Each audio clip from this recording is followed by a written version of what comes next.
de nuevo en Maracaibo Irreverente y su gente. Ahora a continuar la celebración. Hemos tenido caravana, maratón, el acto reciente que tuvimos en el Teatro Baral, donde fuimos de verdad galardonados todos con ese discurso tan imponente y tan importante para Maracaibo. Pero de eso vamos a hablar en nuestra sección Enio, háblame de Maracaibo. Háblame de Maracaibo, háblame de Maracaibo. Canta una gaita gaitero, canta que quiero, querido amigo, canta contigo por no llorar. Así es, Víctor, gracias por el pase y por una vez más seguir con esta maravillosa celebración de los 485 años de la mejor ciudad de toda Venezuela y de todo el planeta, la Atenas de América, nuestra querida Maracaibo, y con invitados de honor, invitados de lujo en esta gloriosa celebración. Pero quiero agradecer los mensajes que nos están enviando. Excelente programa para crear valores que se han perdido. Este es nuestro humilde aporte para esto. Acuérdense de los ancianitos del centro de hogares, allá vamos a estar visitándolos. ¿Dónde puedo comprar el ejemplar de los 10 secretos de Maracaibo? Creo que van a hacer una nueva reedición y pronto estarán en las librerías de nuestra ciudad, que la mayoría de las veces uno llega a las librerías de Maracaibo y de Maracaibo no hay nada. Eso es algo que realmente nos preocupa y debemos tener en todas las librerías de la ciudad libros que hablen de la historia de Maracaibo. Felicitaciones por defender siempre nuestra cultura. Un abrazo. Ahí estamos, ese es nuestro deber ser. Buenas, en el casco central es la propia Maracaibo, nos hace falta cultura y para seguir preservando nuestra hermosa ciudad. Hoy, como les decíamos, tenemos a un amigo, a un hermano que admiramos muchísimo, al profesor doctor Julio Portillo, un gran historiador, un hombre que le ha brindado muchas satisfacciones al Estado Zulia, a toda Venezuela también, porque ha sido embajador de Venezuela en la República Dominicana, ha sido cónsul de nuestra hermosa patria venezolana en Río de Janeiro y hoy es nuestro invitado de honor en esta celebración de los 485 años. Bienvenido, profesor. Gracias. Un honor tenerlo aquí en esta maravillosa celebración. ¿Y cómo se siente usted, profesor, de haber nacido en esta tierra y qué palabras le pudiéramos regalar a nuestra maravillosa tierra en sus 485 años? Bueno, muchas gracias por la invitación. Yo creo que yo terminé el discurso del Teatro Baral. Apoteósico, por cierto. Recordando a un hombre que le cantó a Maracaibo sin ser nativo, que es Luis Frometa Pereira Villo, que alegró los hogares venezolanos durante más de 40 años. Nació en la República Dominicana, pero verdaderamente se sembró en Venezuela. Y él le compuso a Maracaibo una canción que verdaderamente pues ya poco se escucha y por eso quise reactualizarla y relanzarla, que es esa canción que dice, 3 regalos yo te traigo, Maracaibo de mi amor. Mi alegría de zuliano, la franqueza de mi mano y Maracaibo de mi amor, ¿no? Entonces, y un saludo, hermano. De manera pues que yo creo que el nacer en Maracaibo es para todos los zulianos un verdadero regalo de Dios, porque esta no es, como nos dijeron en una oportunidad, la primera ciudad de Venezuela. Yo he venido combatiendo eso. Esta la que puede ser es la primera ciudad del Caribe, porque Maracaibo tiene más infraestructura que Cartagena, más infraestructura que La Habana, que Santo Domingo, que Panamá.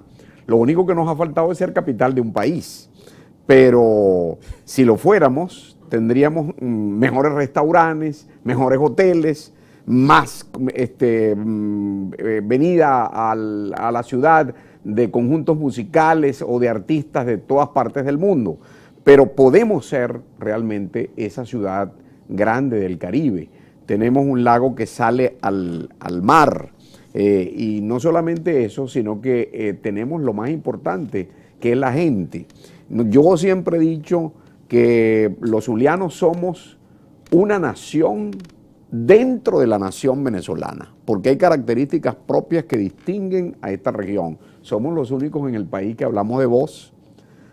Tenemos la reina del folclore nacional, que es la gaita.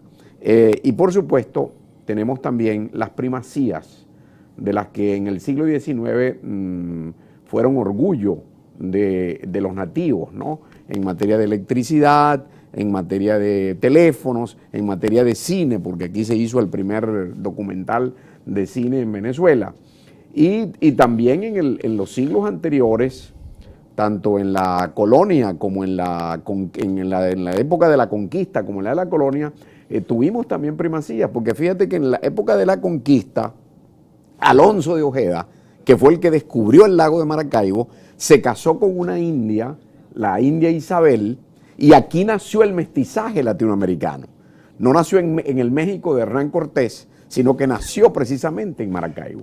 Y en la época ya de la colonia, por supuesto, al rey se le llevó la noticia de que existía una ciudad llamada Maracaibo, que se la describió un señor llamado Mazariego y que le dijo, mire, aquello es una permanente gritería porque es un mercado de frutas, de una cantidad de productos, y eso hizo que unos años después se planteara en esa época en España, en Madrid, un pabellón llamado Maracaibo, donde se exhibieron por primera vez frutos traídos del Nuevo Mundo.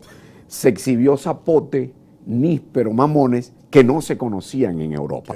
De manera que esa también es una de las primacías que tenemos. Y por supuesto, yo propuse en ese discurso que una de nuestras grandes avenidas, así como tenemos la avenida Doctor Portillo, sí, ¿no? En honor a Jesús María Portillo, debemos darle una avenida a José Domingo Ruz, que fue el primer diputado ante las Cortes de Cádiz y que con voz fuerte le pidió a las Cortes y al rey que se le diera a Maracaibo la condición de capitanía general, que se le diera la condición de catedral a su iglesia matriz y pidió el obispado, la universidad y un teatro. Eso yo creo que tenemos que rendirle un homenaje a José Domingo Ruz. Claro que sí. Y profesor, y precisamente hablando de estas grandezas que sencillamente me emociona, ¿no? Y me llena de muchísimo orgullo saber de toda esta gloria que poco se conoce, ¿no? Y en estos días, por cierto, en el discurso floreciente que usted se lanzó ahí en el Teatro Baral, lo aplaudimos desde nuestros hogares precisamente por esa pasión y por ofrecer esas luces, ¿no? A lo que es el patrimonio de nuestra tierra. Hablando de la infraestructura, por cierto, ahí están las imágenes de cuando usted fue condecorado tan dignamente por el equipo de la Alcaldía de Maracaibo, la alcaldesa con esa orden meritoria de San Sebastián, patrono de nuestra hermosa ciudad, cosa que aplaudimos y que sencillamente lo celebramos desde esta tribuna de Maracaibo irreverente. De verdad que un acto bien emotivo, bien hermoso, cargado de zulianidad y un discurso lleno de pasión y de amor a nuestra tierra. Hablando de nuestra tierra hermosa, aquí hay una fotografía que pertenece a uno de esos libros gloriosos que usted le ha tocado realizar en su vida aquí en nuestra hermosa tierra zuliana, y uno de los patrimonios que mayormente nos representan, que es conocido nacional e internacionalmente como el Palacio de los Cóndores, ¿no? Pero aquí se refiere al Palacio de las Águilas. ¿Es Palacio de las Águilas o Palacio de los Cóndores, profesor? Bueno, lo primero que tenemos que decir es que si en el siglo XX la obra más importante arquitectónicamente fue el puente sobre el lago de Maracaibo, puente que por cierto no se iba a caer nunca. Yo vivía, antes de hablar del Palacio de las Águilas, yo vivía en el centro de Maracaibo, en la calle Ciencia de Ayacucho, y una noche venía un pescador gritando, se cayó el puente, se cayó el puente. Y le tiraban botellas, de las botellas lo mandaban a callar, lo llamaban borracho, y aquel hombre se tiró al piso, era un pescador, venía en chores y descalzo, venía yo creo que del mercado Lago, que quedaba a pocas cuadras de la calle Ciencias, y no le creían que se había caído el puente, porque el puente no se iba a caer nunca. Incluso había gente que apostaba y decía, cuando se caiga el puente, te haré esto cuando se caiga el puente, ¿no? Y aquel pescador esa noche se puso a llorar, se tiró al piso y miraba hacia la basílica, y yo decía, contemplando aquello a poca edad que tenía, que ese no era un pescador, ese era el Zulia, que se le había caído la obra más importante del siglo XX. En el siglo XIX fue el Palacio de las Águilas, que no se construyó para ser el palacio de una provincia venezolana, se construyó para ser el palacio de un país. Y por eso se trajeron los muebles de Bélgica, lo mismo que las estatuas que están todavía hoy en la Plaza Bolívar, inadvertidas esa es una de las plazas que nosotros tenemos que recuperar, porque esa es la plaza central. Nuestra gran plaza europea es la Plaza Baral, pero la plaza española, ¿no? Como en todos los países hispanoamericanos, es la plaza donde está la alcaldía, donde está el Palacio de Gobierno, donde está la catedral. Y por supuesto, a ese palacio se le trajeron, como decía, los muebles, las estatuas para la plaza, porque iba a ser el palacio de un país. Ya nos habíamos independizado en 1821 con el nombre de República Democrática e Independiente de Maracaibo. Y durante todo el siglo XIX, mientras Panamá se estaba independizando de Colombia, habían el interés aquí en Venezuela, concretamente en el Zulia, de independizarnos de Venezuela. Pero resulta que es que los venezolanos, los zulianos somos doblemente venezolanos. Primero porque aquí nació el nombre de Venezuela. Y en segundo lugar porque en 1830, cuando se acabó la Gran Colombia, quisimos ser venezolanos. Nos anexamos a Venezuela. Y esa es una cosa sumamente importante. Y claro, no le faltaba razón a la gente en el siglo XIX, porque era que Maracaibo y el Zulia todo había sido muy maltratado por el poder central. Y por eso quizás se estaba buscando la independencia. En 1848, cuando José Tadeo Monagas asaltó el Congreso, el 24 de enero, el único diputado muerto fue el diputado por el Zulia. Y después, por supuesto, en tiempos de Guzmán Blanco, se le quitó a Maracaibo la condición de capital del Estado y se nombró a Capatárida, ese pequeño pueblo que está entre el Zulia y Falcón. Y se creó el Estado Falcón-Zulia. Y cuando a Guzmán Blanco se le preguntó qué vamos a hacer con Maracaibo, dijo, vamos a convertirlo en una playa de pescadores. Después, como ustedes saben, pues vino otro caudillo y nos cerró la universidad durante 40 años. De manera que el Zulia durante el siglo XIX, por bastarse a sí mismo, era un pueblo sumamente golpeado. Y desde entonces nos han querido dividir. Fíjate que acabaron con el Banco de Maracaibo, que era la primera entidad de ahorro y préstamo del país, y todavía existe desde Caracas, en algunas instituciones, la idea de dividir al Zulia. Fíjate que en el concurso de Miss Venezuela, el único estado donde le han puesto Miss San Francisco, Miss Costa Oriental del Lago, Miss Península Guajira, Miss Zulia, es al Zulia. Y eso no es inocente.